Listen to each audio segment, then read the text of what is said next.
Welcome to Your Fantastic Mind. I'm Jay Watson. This is a show where we explore the mysteries and the science of the amazing human brain. Resilience is a positive word. It's the capacity to recover from difficulties, to bounce back.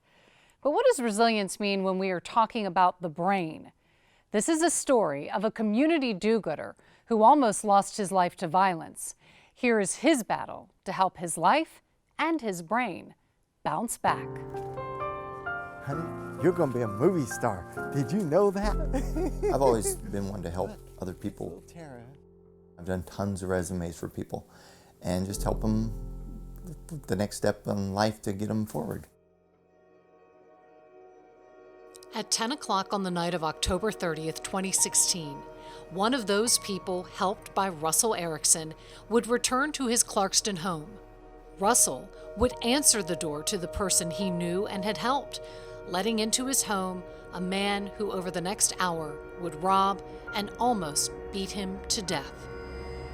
Police say that when they first came upon that victim, they weren't sure he was going to live. They said that he managed to escape through this window here. When they found him, he was lying in a pool of blood on the driveway.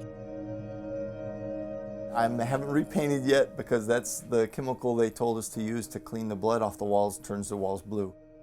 It was a pretty traumatic night. The door was punched in half, and then he came in and he broke the bed.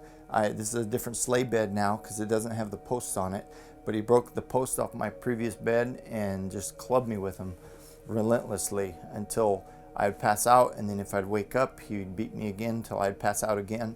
And I went through that for about an hour and 20 minutes. Erickson finally escaped through a window, but his attacker followed him and continued to beat him in his driveway, where neighbors saw and called 911. A police canine unit captured the attacker on a neighbor's porch.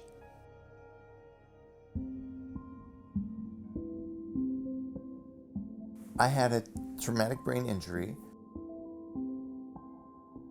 The brain bleed was the worst part of all my injuries.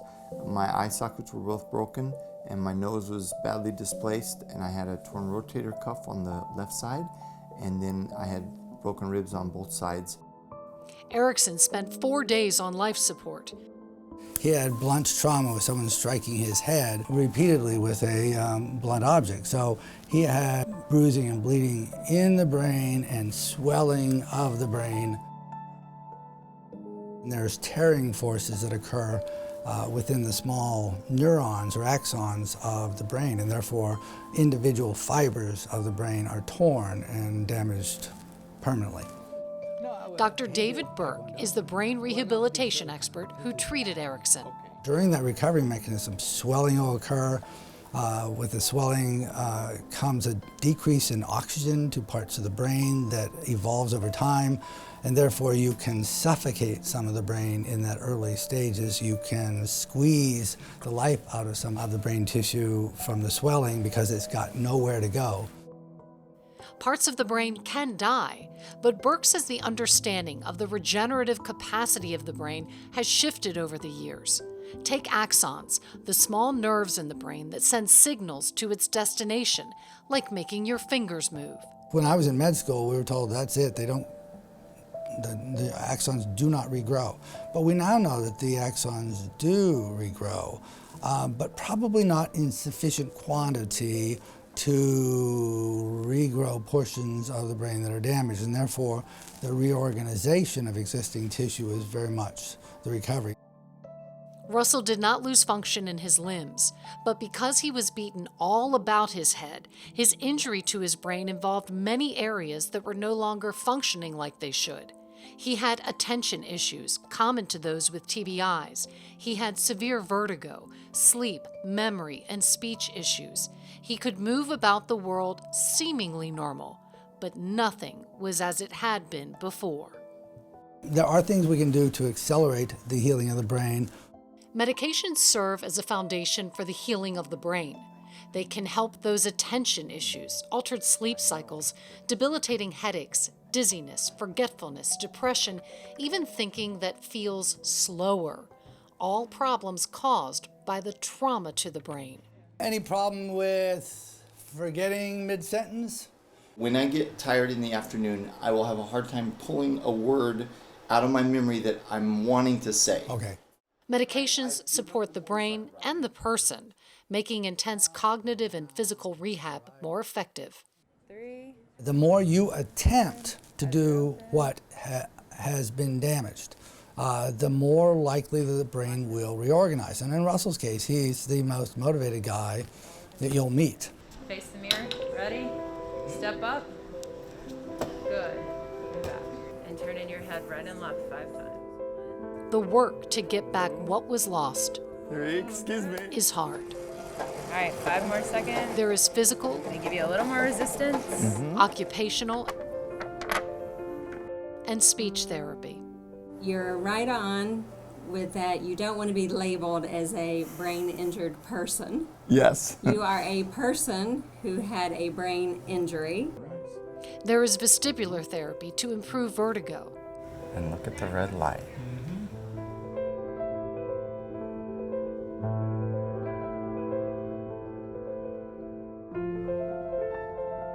Almost 2 years after the night he nearly died, Russell has his life back. He returned to his job at 3M just months after the attack. So how is it that 2 people can have the same injury, but one will recover better than the other? One reason is genetics. A great example is the boxing careers of Muhammad Ali and Joe Frazier.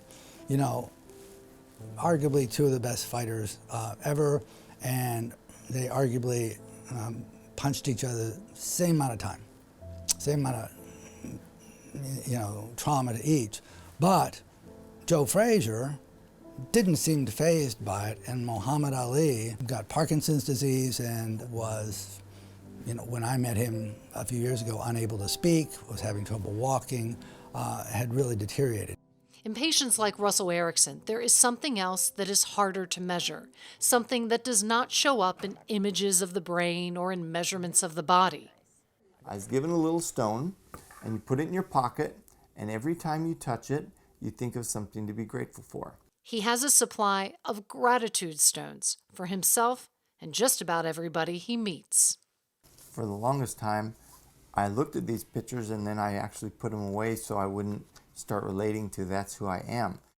He put those photos away, focusing on healing, You back for some more petting? letting go of the trauma. A conversation with a police officer just days after he was attacked illustrates that. He asked me, "How do you feel about this guy who did this to you?" And I said, between you and me, I have to forgive him completely. And because I need all my energy for healing. And if I hold a grudge against him, then that's going to rob me of my healing. Erickson still helps those in need, but he now meets them at public places, and his home has a camera surveillance system. One thing that I think is critical is that people stop looking in the rearview mirror and look ahead. I say, you can't drive through life if you're looking in the rearview mirror. And if they're always looking at what they lost rather than ahead of what they can acquire, then the recovery is slow. I think Russell's like, let's go. He doesn't have rear view mirrors in his car. He took them off a long time ago. Despite all he has been through, the man with rocks in his pockets and a smile on his face will tell you he's one of the luckiest guys around.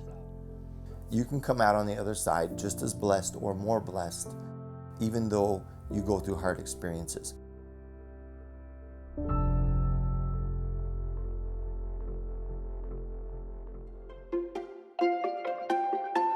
So the one thing this week is something that could reduce your risk of type 2 diabetes, cardiovascular disease, premature death, stress, even high blood pressure.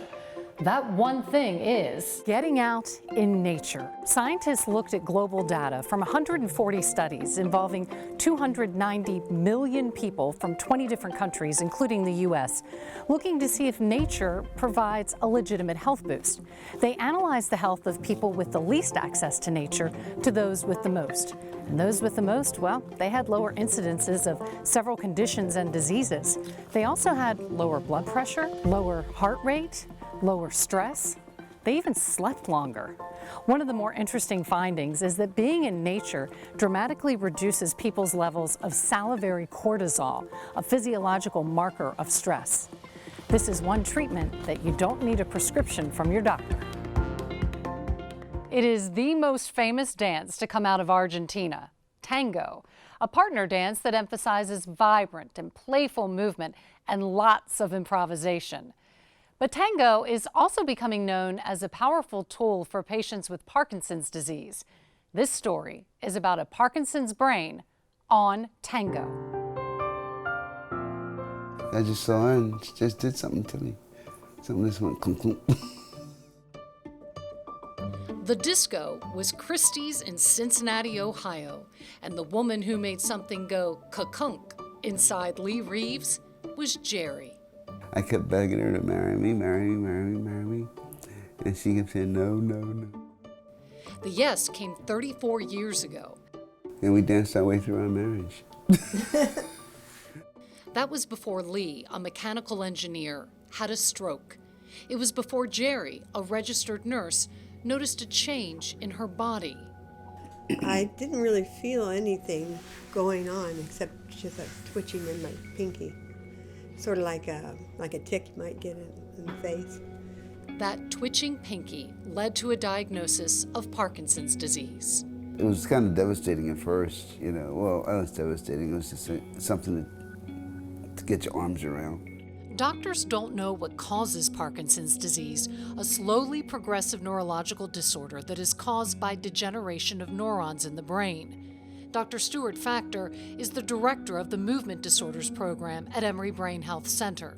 The main neurons that die are dopamine neurons, and all the treatments that we have, nearly all the treatments are for replacement of dopamine in the brain. Among its many jobs, dopamine impacts brain processes that control movement. It's defined by motor symptoms: tremor, stiffness, slowness, walking and balance problems. It's been 10 years since Jerry's diagnosis. I'm doing pretty good. I think it's advancing a little bit now. Getting harder to follow lines. She still paints, the latest, a family tree. We're going to put names on the big leaves of the different family members. You tie a knot in there. Yeah. Thank you. I sew, and I can't do as neat a job now.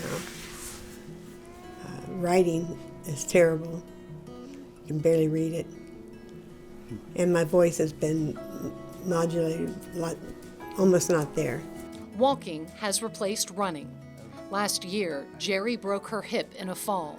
Despite the struggles, there is one constant. All right, everyone, when you get a chance, grab a partner and start dancing. It's less nightclub and more high school gym. But make no mistake, the gym at the VA in Atlanta is Tango Central. 5, 6, ready, and T-A-N-G-O. And T-A-N-G-O. Parkinson's patients are paired with volunteers, from grad students to dancers in the community. Am I messing up too much? No, we're doing great. I like it. It's fun. You know? Yeah. I mean, a lot of cool people. Lee and Jerry have come twice a week for a few years, not just because it's fun, but because it is helping Jerry. I've noticed a difference. It organizes movement better. And with the steps for tango, you have to switch your thinking.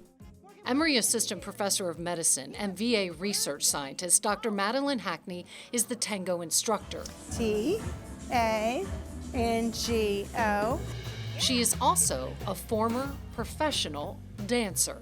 And I knew that I was especially interested in the way the brain controls movement. It's an unconventional approach with an unconventional lead scientist. But what the tango can do for people with Parkinson's is significant. I had this idea that dance might be something that could help people to move better and overcome various injuries because dancers think about movement so deeply. There had already been some research on the effects of tango. There was one that had shown that frail older adults, if they participated in Argentine tango, had improved in complex walking tasks afterwards, in comparison to an exercise control group. And so that was like a kernel of evidence that, okay, tango, interesting. And then there was another piece of evidence that showed that while people were lying in a positron emission tomography, a PET scanner, they were doing tango-like movements to a very rhythmic beat. There was increased activation in the putamen of the basal ganglia, which is the part of the brain that is most impacted by Parkinson's disease. Dr. Hackney's first pilot study on tango for Parkinson's patients was 12 years ago. She modified the dance and the steps to make it safe, yet hopefully effective. First of all, we looked at 20 hours of tango over a 12-week period versus 20 hours of a chair exercise class, which is the traditional class that was offered at the time. Improved balance and gait parameters. So it improved balance and walking. Hackney's study showed that after the class, tango dancers with Parkinson's were able to walk further, faster, and longer than before the class. Standard clinical motor exams to measure balance also showed improvements that were also retained. So does it have to be tango? Well, Hackney says that the foxtrot and the waltz are just as effective, with one difference: this. Tango patients were able to get up from a chair and walk more easily and quickly. That is no small feat in a disease marked by mobility issues. Hackney says the improvisation that tango allows is another plus for patients. Functional MRIs, which look at blood flow in the brain to detect areas of activity, are now being used to learn what brain networks and areas change after dance rehabilitation in people with Parkinson's disease. There is no definitive answer yet, but Hackney thinks the findings will confirm what she believes. Dance itself is a form of cognitive rehabilitation. When people dance, and especially in the tango, they have to use their brains in a very, very particular way. They have to remember things, they have to understand timing, they have to understand how to put a movement to music. And in a way, it's a form of cognitive training. And I think if we can see that in our brain, that'd be really cool. It's not just that it works, it's that this class makes people feel good. It's not about people being patients in the room, it's just about people being people together and enjoying something together. For one couple, it continues what began in a Cincinnati disco all those years ago. Dance cannot undo the loss, but it can restore confidence and connection step by step.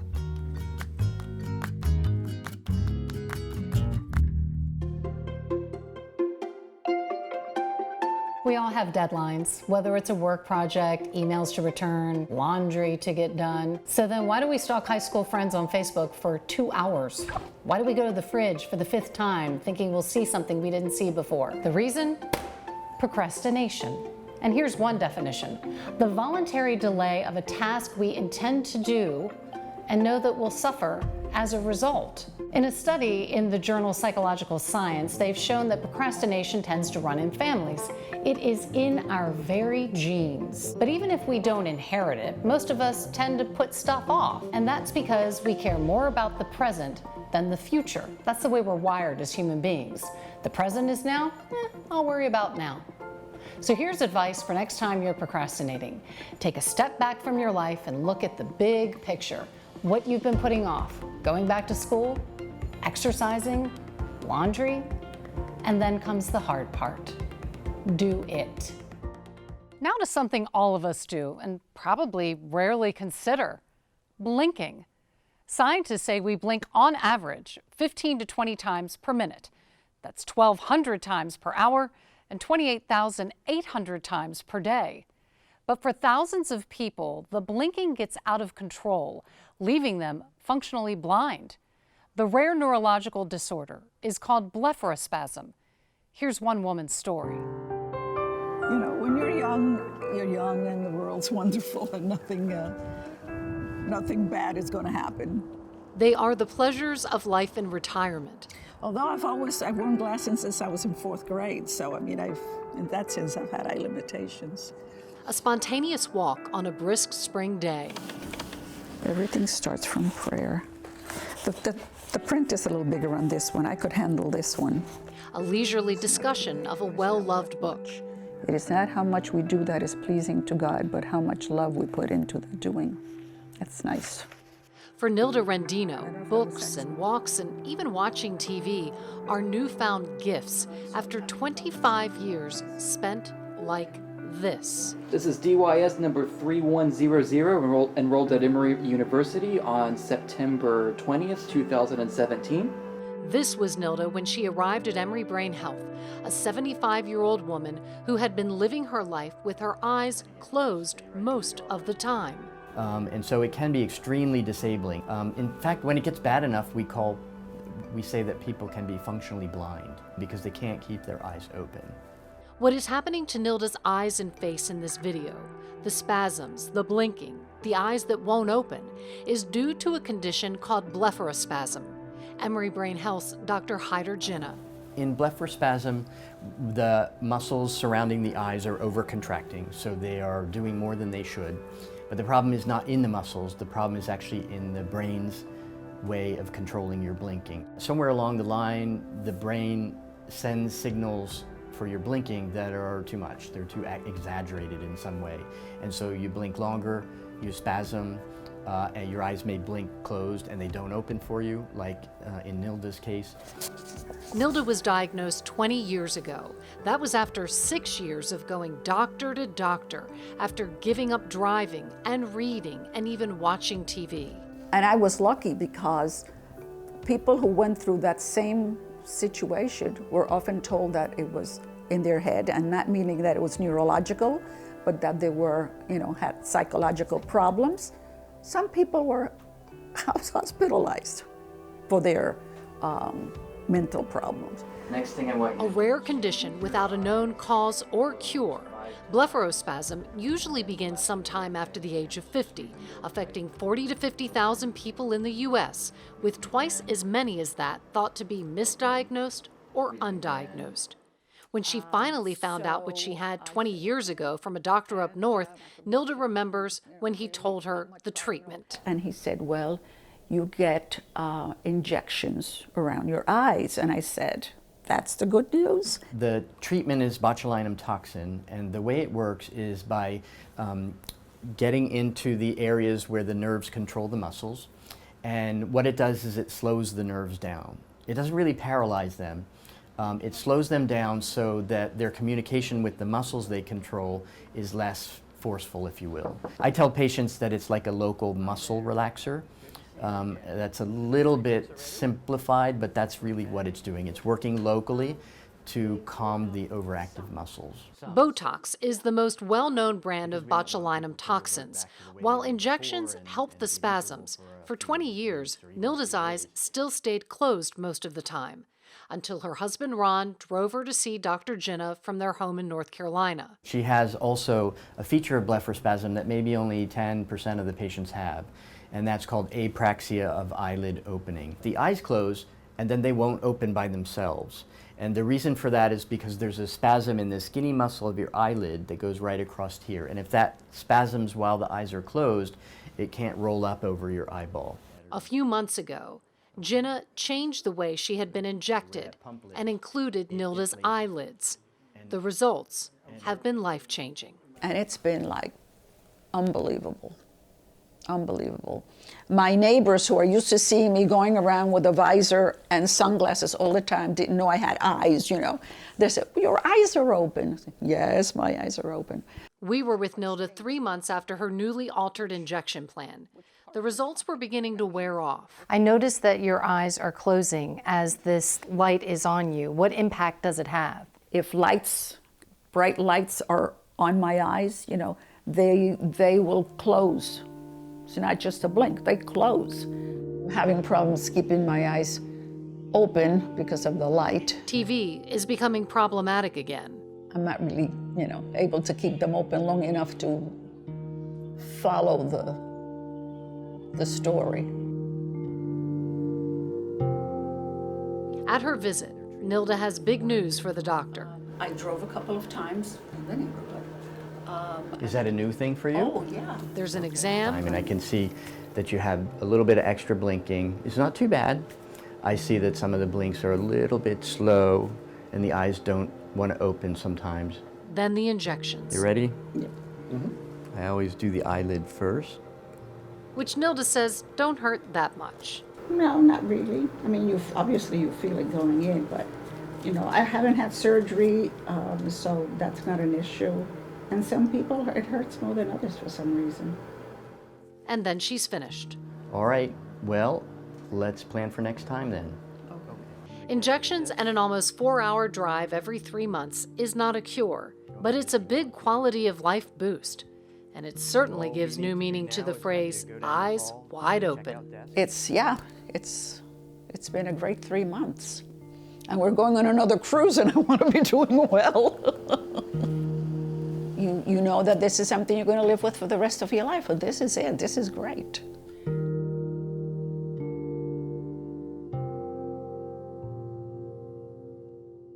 So we know that parts of the brain aren't talking to each other like they should in people with blepharospasm. Hopefully research will lead to more effective treatments for this lifelong disorder. As for Nilda, well, she and her husband went on a cruise. She reported back to us that she enjoyed and saw all the beautiful sights along the way. After years spent in darkness, it was an incredible gift. That's going to do it for us this week. We'll see you next time on Your Fantastic Mind.